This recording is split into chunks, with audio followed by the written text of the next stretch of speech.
Acompanhe a partir de agora mais um podcast do Preto no Branco.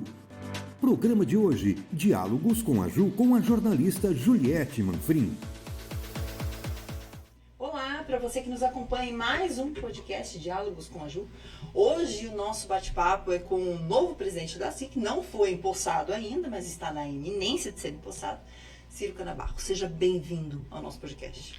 Muito obrigado, Juliette. Estamos aí para um desafio grande, né? 2 anos pela frente. Então, a posse agora, a eleição aconteceu dia 18 de abril.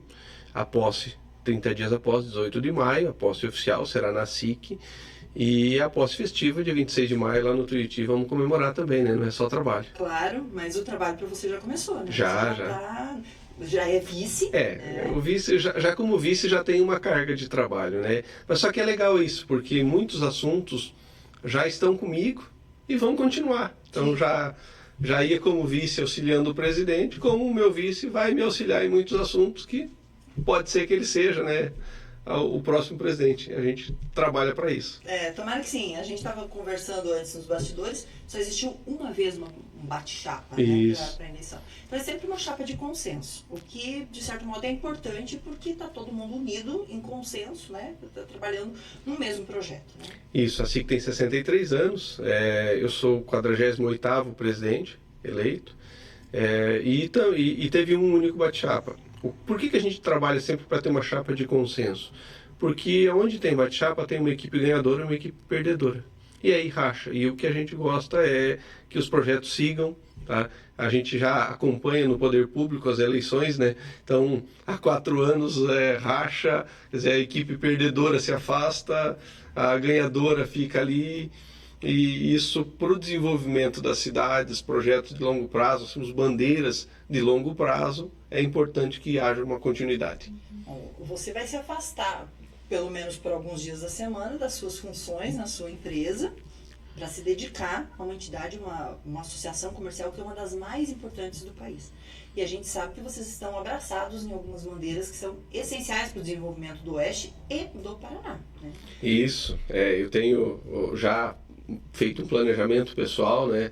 Não é só das empresas, família também, porque em Cascavel acontecem muitos eventos, a SIC é convidada para praticamente tudo, então 3 a 4 dias por semana eu estarei na SIC. E como você falou das bandeiras, a gente tem algumas bandeiras bem grandes, tá? Uma delas é a reforma tributária, afeta a todos e a gente tem que ficar bem atento. Se a gente ficar parado aqui, eles vão aprovar o que eles quiserem e depois nos resta cumprir. Então, se a gente tem algo a fazer, tem que ser nesse momento agora, na hora que ela está sendo planejada. Pedágio, vai voltar, vão voltar as cobranças, as ferrovias, o varejo. Hoje o nosso varejo, ele vem sofrendo, a indústria ela vem sofrendo, tá? Produtos chineses chegando aqui sem impostos direto, uma facilidade muito grande. Os grandes marketplaces já abrindo CDs e distribuindo em Cascavel. Então, a gente também tem que cuidar disso.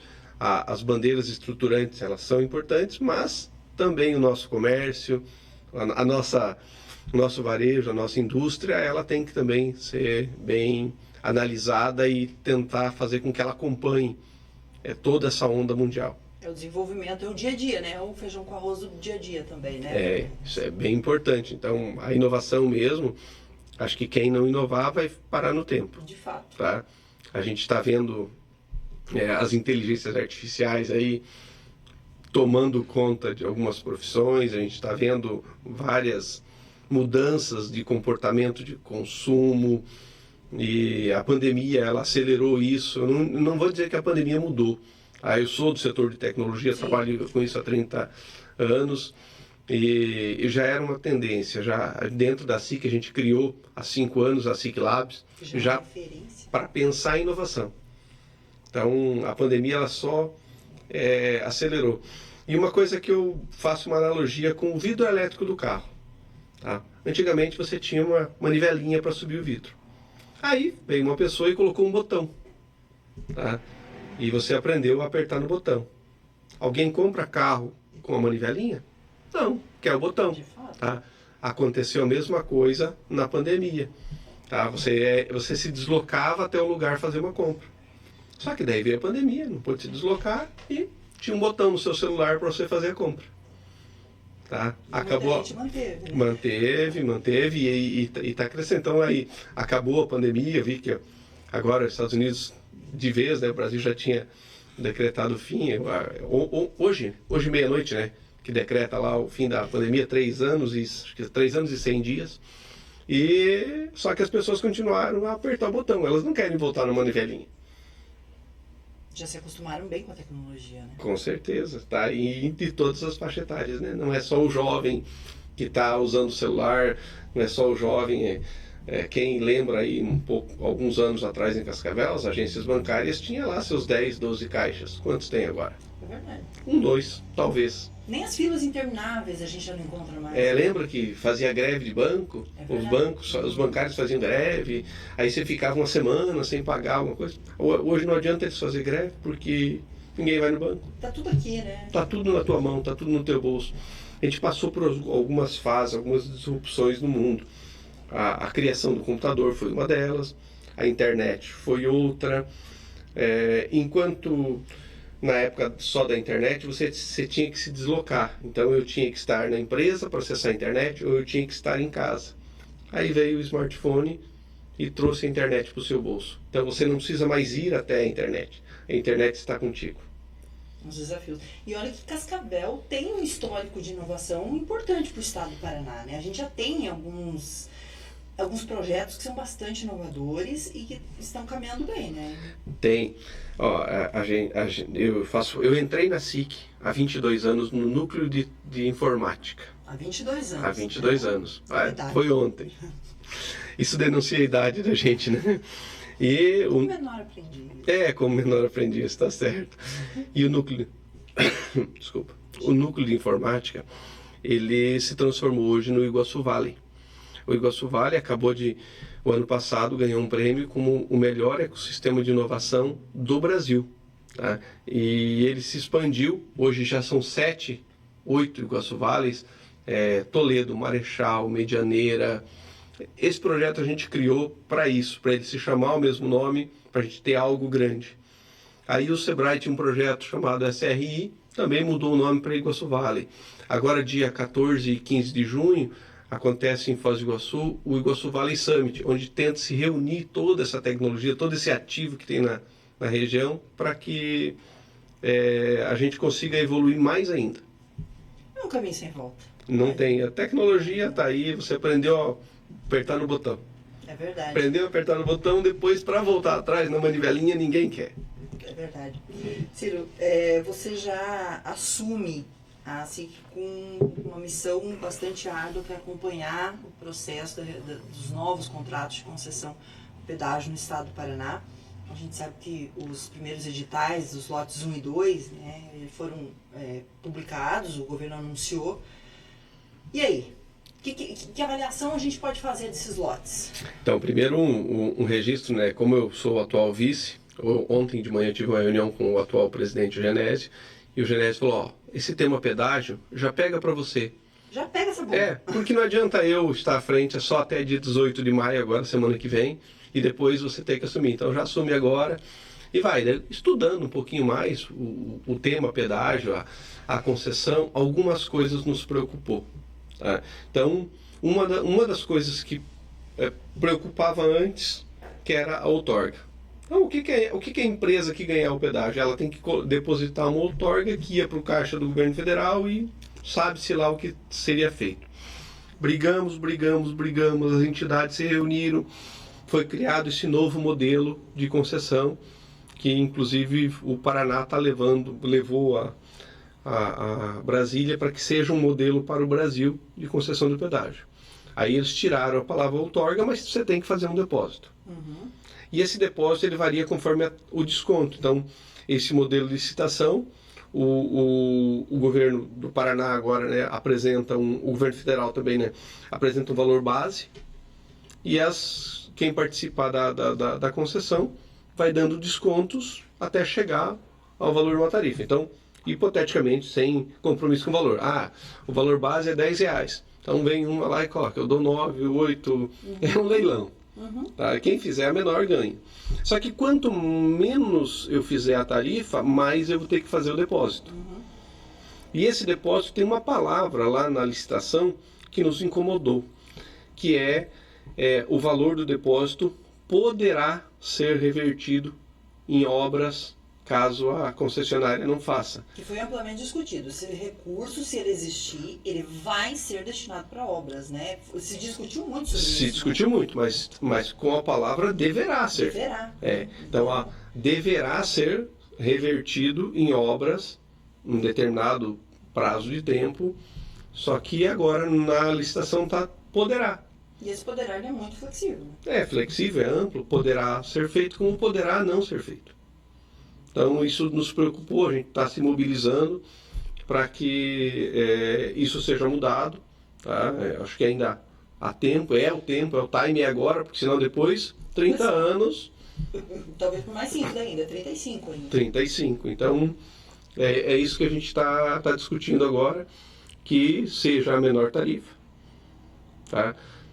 Outra questão é o número de praças de pedágio, aumenta 15 praças de pedágio, São né? 42 praças de pedágio. Vão ter uma a cada 70, 80 Cascavel Toledo, Lindoeste, quer dizer, a gente vai distribuir menos o que a gente pagava indo de Cascavel a Curitiba, porque elas vão estar mais distribuídas, porém o valor vai ser o mesmo, né? Porque vai ter mais cobrança, Sim. Então acaba no final sendo o mesmo valor. E a gente espera que o cronograma de obras seja cumprido, tá? Que é o que não aconteceu na concessão atual. Se o cronograma de obras da concessão atual, não, né? Que já venceu, da anterior, tivesse sido cumprido, hoje nós teríamos duplicado de Foz do Iguaçu a Paranaguá, né? Que era o mínimo que se esperava pelo valor que a gente pagou. Tá? Então, conseguimos aí uma vitória grande, que é o Trevo Cataratas, tá? Que foi o acordo de leniência lá. Mas que precisou de uma corrupção, entre aspas, né, de um processo de corrupção, e um acordo que talvez tenha saído muito mais barato para as concessionárias. Eu acho que voltou migalha, mas infelizmente a gente teve que se contentar com o que voltou, que já ajudou bastante. Então, não só o Trevo Cataratas, né, o acordo de leniência contempla também essas terceiras faixas até Laranjeiras, que é também uma parte complicada, não tinha uma terceira faixa. Então você entrava atrás de um caminhão e você ficava ali. Exatamente. Tá? E isso causando, além da demora na viagem, riscos de acidente. Bom, a gente está aí, então, né, nessa iminência de... Eu vou até trocar a palavra de eminência para iminência, porque não é necessariamente uma coisa muito boa a gente discutir e finalizar o pedágio nesse processo dessa forma. Então, a gente está trabalhando, quando eu digo a gente, o Estado do Paraná está discutindo esse novo modelo de concessão já faz alguns anos. Muito se debateu, existiram inclusive algumas frentes que pediram muitas mudanças nos projetos. Tirando esses aspectos que você nos trouxe agora, de restante, o modelo que está sendo trabalhado, que está sendo proposto agora, está de contente o setor produtivo? Não, o que o setor produtivo espera? Que seja uma tarifa justa. Tá? Já foi sinalizado, sem pedágio não vai ter, mas ele vai voltar. E sem pedágio começa a rodovia se deteriorar, os buracos, isso já está começando. Eles estão fazendo algumas obras, um tapa-buraco ali, mas a gente sabe que a malha asfáltica ela tem um prazo de validade e ela tem que ser substituída a cada tanto tempo. Então, a gente espera que tenha um pedágio justo, não um valor exorbitante numa rodovia simples, tendo aí um dos maiores pedágios, os mais caros do Brasil, não atendendo às necessidades que a região precisa. Então, nós estamos numa região agrícola, a gente tem safra para escoar, a gente tem um volume de cargas para tirar daqui, e que se a gente não tiver o mínimo de condição, o que acontece? Onde as indústrias elas vão? Elas vão onde a logística é maior, elas vão embora. E a gente tem que sempre lutar para que a nossa região seja a melhor possível. Tomara que a gente consiga chegar. E como é que está esse processo para esse debate, para alteração digital dessa palavra, do POD para o DEV?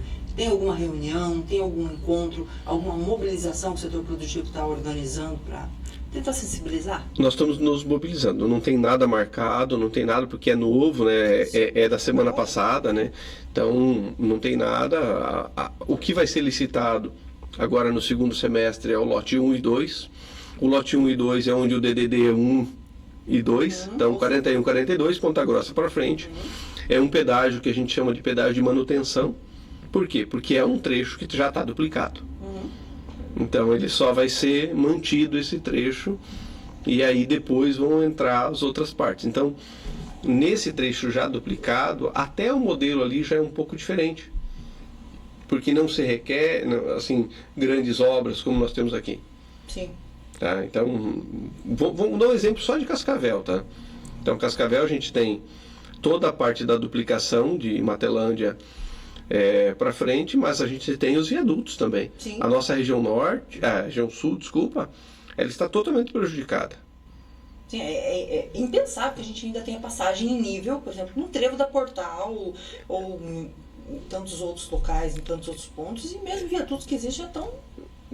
Já estão ultrapassados, tanto que está sendo feito o novo viaduto Carelli para poder dar uma vazão maior, mas a passagem em nível lá no trevo da Portal, se você tirar ela, aí mesmo a região fica mais complicada, mesmo ela sendo muito perigosa, tendo muitos acidentes, o risco é grande você atravessar ali, mas não tem hoje como tirar.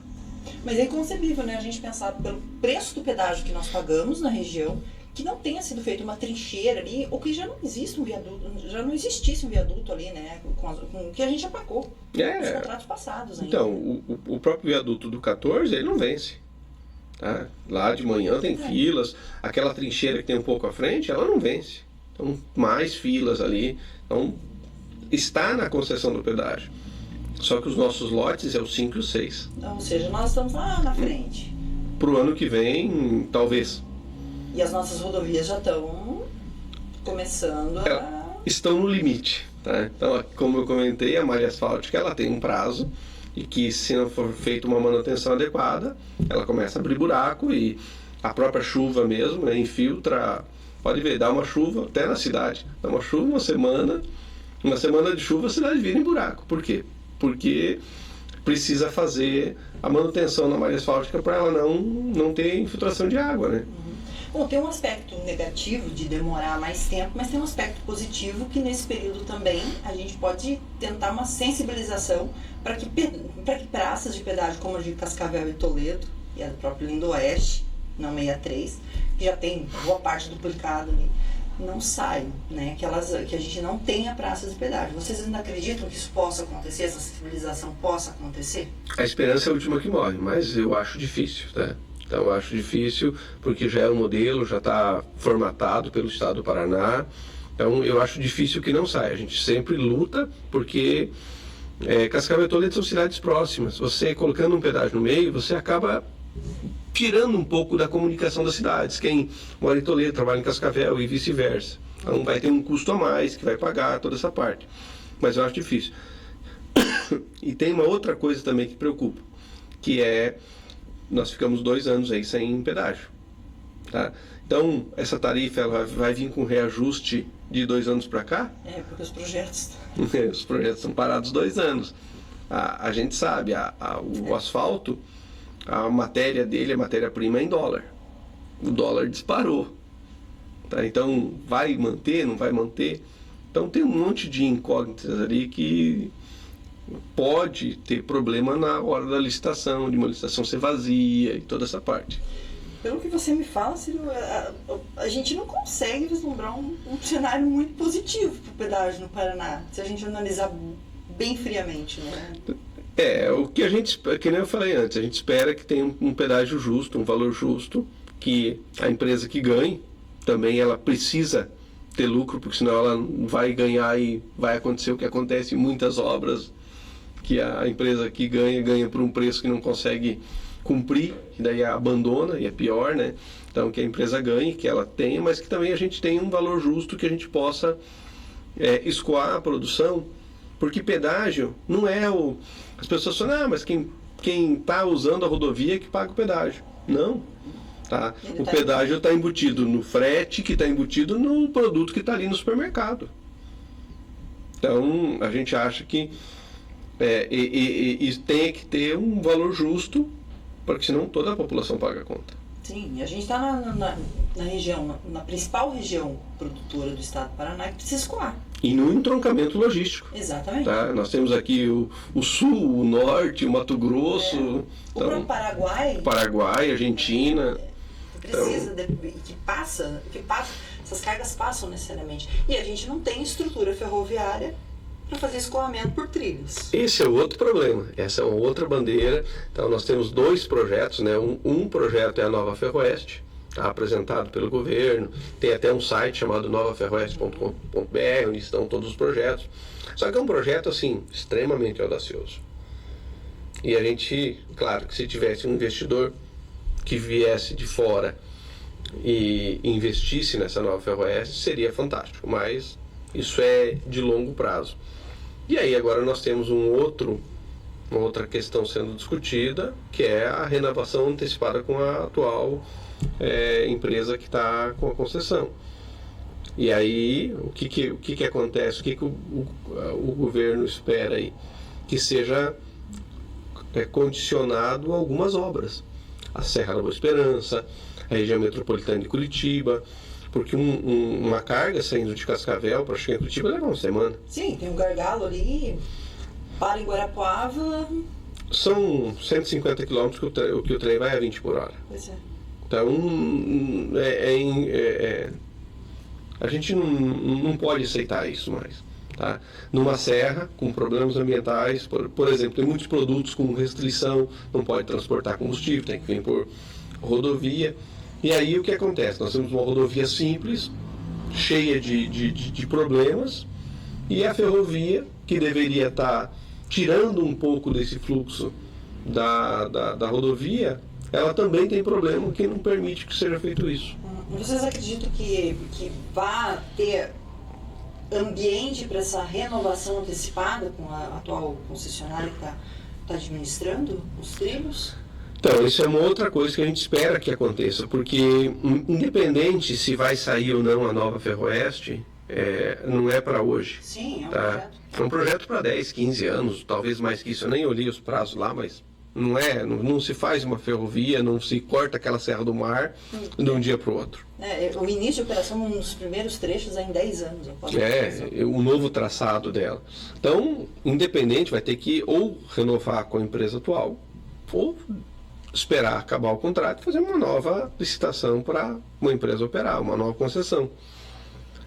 E essa renovação antecipada, porque a Rumo ela já atende outras regiões, atende São Paulo, atende Rio Grande do Sul, então ela seria talvez a que vá participar lá na frente de novo. Então, por que já não antecipar e resolver esse gargalo? Mas também a gente espera que seja analisado questões técnicas, porque não adianta renovar e aí não ter as obras necessárias para que resolva esse gargalo, que antecipe aí 2, 3 dias para uma carga chegar em Curitiba e não 7 dias. Porque Curitiba não, é Paranaguá, né? Para escoamento, né? Pelo porto. Pelo porto. É muito mais barato do ponto de vista logístico, né? Você levar por trilhos, e acaba sendo mais seguro para quem trafega nas estradas também, porque tira um monte de caminhões. E mais recentemente a gente tem sofrido todos os problemas na 277 mesmo, descendo para o porto, que muitos representantes do setor produtivo estão dizendo, o trecho que antes a gente fazia em 1, 2, 3 horas, a gente está levando mais de meio-dia para descer. Teve problema na rodovia, que ela cedeu toda aquela parte, então isso está bem complexo. Só que você falou uma coisa que também preocupa, tá? Porque nós temos hoje um monopólio na ferrovia. Sim. Tá? E vem aí um aumento. Esse aumento do transporte por ferrovia deixa o valor igual, ferrovia e rodovia. Então qual que vai ser a competitividade disso? Nenhuma. Então isso também é uma coisa, porque não tem opção. Tá? Antes você podia optar, não, beleza, eu vou pela ferrovia, demora mais, mas é mais barato. Com esse aumento fica igual. Tá? O que pode ocasionar isso? Surgir mais cargas rodoviárias enchendo mais a nossa rodovia, simples, com problemas. Então, isso pode gerar um outro problema ali. Ó, falando um pouquinho sobre a Nova Ferroeste, é um projeto extremamente audacioso, né? A proposta é para que tenha pouco mais de 1.500 quilômetros em trilhos até Maracaju, um ramal até Foz do Iguaçu, mas recentemente o Ministério Público Federal pediu novos estudos de impacto para analisar questões de aldeamentos indígenas nessas áreas. E tanto o representante do setor produtivo, a própria FIEP se manifestou, e políticos dizendo que isso no mínimo vai atrasar o projeto em 2 anos. E tudo isso pode atrasar o projeto em 2 anos. É também uma situação que preocupa? Preocupa, porque, como eu falei, o início das obras está lá para 10 anos. Então vai ser para 12. Então a gente vai ter que ter uma solução. A nossa rodovia não comporta mais. E aí o que a gente faz? Nós vamos começar a produção, ela tem aumentado e o mundo está demandando alimento e nós produzimos alimento. E se a gente não puder escoar daqui, o que vai acontecer?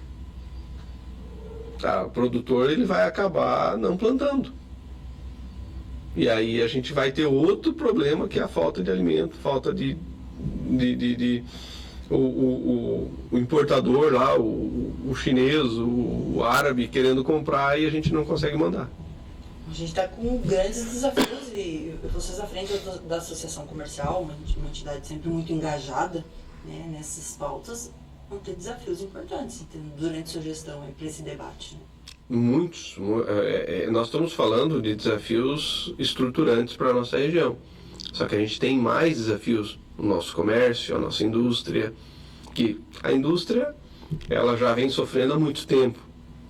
A China, eu sempre brinco, né, que Deus fez o céu e a terra, o resto está sendo feito na China. Tá? Então a China já pegou muito da nossa indústria.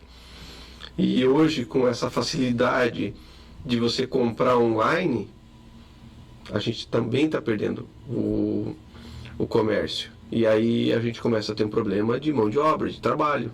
Tá? Não tem trabalho. O desemprego aumenta, a violência aumenta. Aí o Estado ele já está deficitário na questão de segurança e ele vai estar mais deficitário ainda. Tá? Então hoje é nítido que nós precisamos de mais efetivo nas polícias. Tá? Isso aí já até divulgado por eles. Então, se aumenta o desemprego, aumenta a violência, não tem mais efetivo nas polícias, a gente começa a ter outro problema de segurança. Você não vai conseguir mais sair de casa. Recentemente a gente conversou com o novo presidente da AMIC também, e ele trouxe também um assunto importante, que foi a questão do aumento do ICMS no estado do Paraná, e ele falou, olha, algumas indústrias, algumas empresas que iriam se implantar, iriam se instalar no estado do Paraná, resolveram ir para Santa Catarina, e a gente tem notado isso. Esse aumento do ICMS no Paraná é uma situação também que preocupa a associação comercial? Preocupa muito porque, assim, a gente teve na SIC uma reunião com alguns contadores, inclusive o Giovanni, presidente da AMIC, estava junto, e eles não estão vencendo a atender os clientes deles, querendo abrir filiais em outros estados. Porque, assim, as pessoas, elas dão um jeito. Então, se o Paraná aumenta o imposto, o que eles vão fazer? Eles vão buscar meios legais, tá? Muitos acabam indo para a informalidade, mas muitos começam a buscar meios legais para poder suportar esse aumento de carga tributária. Porque eu não consigo competir com alguém de fora vendendo aqui. Então, se eu não abrir uma filial em Santa Catarina ou em São Paulo, eu vou dar um exemplo de uma cidade. Rio Negro é divisa do Paraná com Santa Catarina, ali em Mafra. Rio Negro não tem nenhuma concessionária de veículo. Nenhuma. Nenhuma marca. Todas elas estão no outro lado. Estão em Santa Catarina. As grandes distribuidoras não estão em Rio Negro. Estão em Santa Catarina. Hoje, Itajaí, não só Itajaí, mas Itajaí também, por causa do porto, muitas empresas estão abrindo uma unidade lá. as transportadoras, as empresas de ônibus, essa placa nova você não consegue perceber. Mas na antiga você via que todas as locadoras, todos os veículos de locadoras são de Belo Horizonte. Por quê? Porque o IPVA é 1%, no Paraná é 3,5%. Quem tem imóvel em Santa Catarina está emplacando o carro lá. Por quê? Porque lá é 2%, aqui é 3,5%. Então, com o valor que eu pago o IPVA no Paraná, se eu emplacar em Santa Catarina, eu pago o IPVA e o seguro. Então, o governo ele tem que medir essa parte de quando ele faz um aumento de imposto. Então, qual foi a justificativa do aumento do imposto? Eles aumentaram sucos, refrigerantes, água para 25%, 22%, alguma coisa assim, e aumentaram a alíquota geral de 18% para 19%. Por quê? Porque no governo passado, o governo federal passado, foi retirado o imposto lá reduzido o imposto do combustível, e com isso Você precisa compensar. você precisa compensar. Porém, da gasolina já voltou. Falta o do diesel. Mas o da gasolina já voltou. E aí? Não E se aí? fala em baixar? Não se fala em baixar. Eu, pelo menos assim, você já viu baixar imposto? Difícil, né? Então não se fala em baixar, mas precisa. Porque o Paraná está perdendo competitividade. Santa Catarina já anunciou a retirada do sublimite. Então, o Simples Nacional, o valor dele, que também está defasado porque não é corrigido, então nós temos uma inflação. O Simples Nacional, os 4 milhões e 800 por ano, ele é de quanto tempo? Muitos anos. Ele precisa ser corrigido conforme a inflação. Na mesma história que a gente já viu aí da tabela do imposto de renda. Quer dizer, nós temos uma inflação. A última vez que foi corrigido a tabela do imposto de renda foi lá no governo Dilma. Muitos anos. Muitos anos. Então, o que acontece com isso? Como eu não corrijo a tabela, não corrijo as faixas, e nós temos inflação e os salários vão subindo, consequentemente o governo acaba arrecadando mais. Só que daí o que ele faz? Ele já compromete esse valor, não conseguindo mais reduzir. E os estados também estão na mesma linha. Então, a partir do momento em que abriu a alíquota que aumentou a alíquota de 18 para 19, o próprio estado já criou 350 cargos comissionados. Ele já comprometeu. Já nem tem como voltar atrás. Não tem como voltar atrás. Esse é um grande problema. E um outro problema sério, que não é só do Paraná, é de muitos estados, mais de 50% da arrecadação de ICMS do estado do Paraná vem de combustível, energia, telefonia. Então, eles estão muito presos a 2, 3 atividades ali que fazem esse recolhimento. O que é muito preocupante. Muito preocupante, porque vem uma regra do governo federal, como teve antes, tira o ICMS, reduz o ICMS lá do combustível, da gasolina e do diesel. O que aconteceu? Exatamente. O Estado ficou desesperado, achou que não conseguir pagar as contas e aumentou o imposto. E agora, quando aparentemente vai entrar numa normalidade com a retomada dos impostos, por exemplo, a da gasolina já voltou. Da gasolina voltando, e do diesel certamente vai voltar muito em breve, só está sendo adiado, né? Sim. E esse comprometimento. E uma outra coisa também, né? Esse aumento da alíquota, ela começou no meio do mês. Tá? Você já viu aumentar a alíquota de imposto no meio do mês? Pois é, mesmo assim ele vai ter que pegar o mês inteiro, né? Ele vai pegar Não, ele até dia 13 é uma alíquota, depois do dia 13 é outra. É para criar confusão. Tá? Não tem cabimento uma coisa dessa. Entendi. São coisas assim que, infelizmente, eu não sei quem está à frente do planejamento, mas gera muitos problemas para quem está, para a população. E para vocês que estão à frente das entidades que representam o setor. E para os nossos associados, que durante o mês, até dia tal é uma alíquota, depois do dia tal é outra alíquota. Pois é. Tá? Então, eu sou da área de tecnologia. Os sistemas tiveram que ser feito um monte de ajuste para poder comportar e depois fazer as guias corretas, porque não fizer correto depois vem uma multa, é pior ainda, né? Então, é um pouco complexo isso. Bom, desafiador. Muito desafiador. Mas assim, a gente tem que olhar, e a gente está fazendo um planejamento na SIC agora, para o nosso varejo, o nosso comércio, para o nosso serviço, para a nossa indústria, porque também é muito preocupante.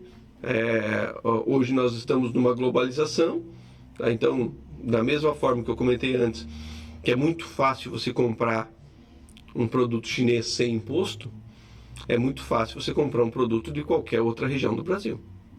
Basta você ir na internet, os sistemas logísticos estão cada vez mais apurados, está recebendo com 2, 3 dias, né? Então, e isso faz com que a empresa que está ali, a cada dia, ela está vendo menos clientes entrar na empresa dela. A gente tem sofrido já um fechamento de empresas em decorrência disso? A Associação Comercial tem observado esse movimento? Tem. A gente tem, assim, hoje a SIC ela tem 4.000 associados.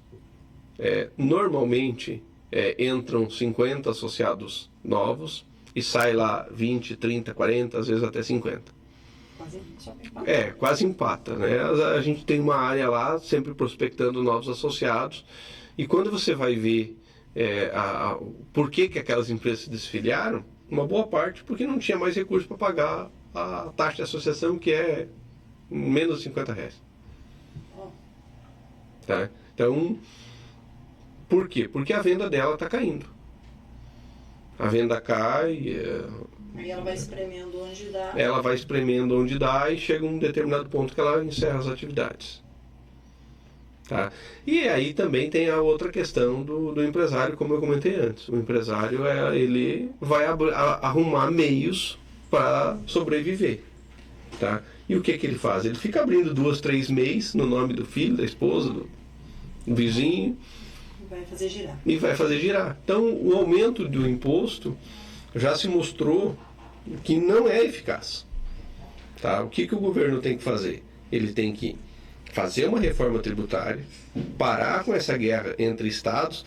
Porque por Mato Grosso tem que pagar na divisa, no Paraná tem a ST, que também faz com que a empresa fique com o seu caixa frágil.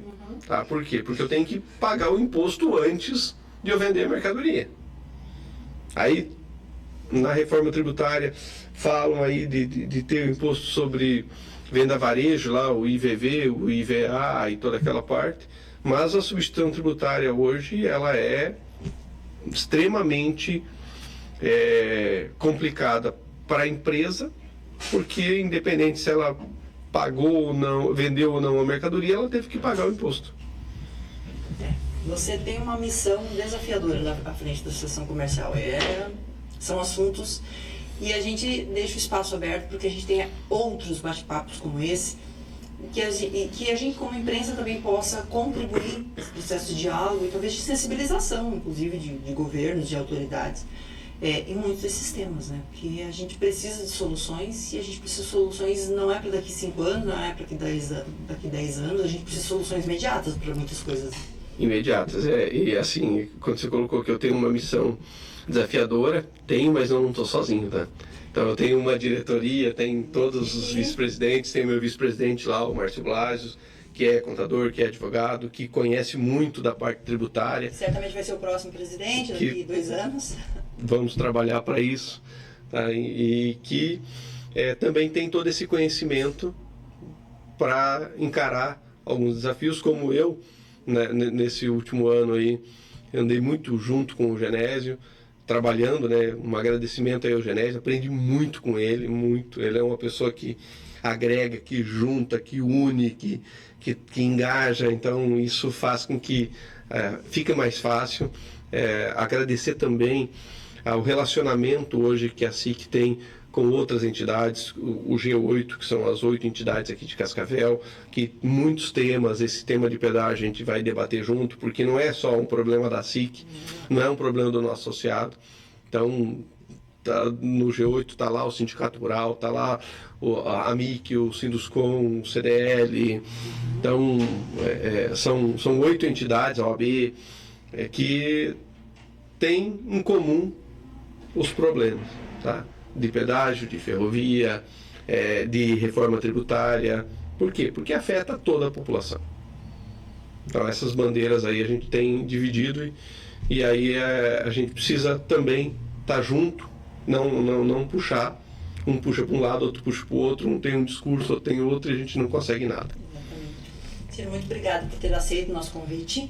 Uma ótima gestão. Nem vou desejar sorte, porque não adianta a gente contar com sorte, né? Tem que ser profissionalismo. Tem que contar com trabalho. Com trabalho. Então, uma ótima gestão para vocês, para toda a equipe, e o espaço continua aberto para novos debates aqui na Associação Comercial. Eu que agradeço, a SIC também está sempre de portas abertas. Estamos lá para toda a população, para as empresas, tendo algum problema, tendo algum desafio pela frente, procure a SIC. Temos lá dentro o nosso SIC Labs, que é onde a gente tenta dar uma luz para os associados, para tentar enfrentar também esses desafios que tem pela frente. Muito obrigada. Eu que agradeço, obrigado. E para você que nos acompanhou em mais um Diálogos com a Ju, nós nos vemos na próxima semana. Até lá. Tchau.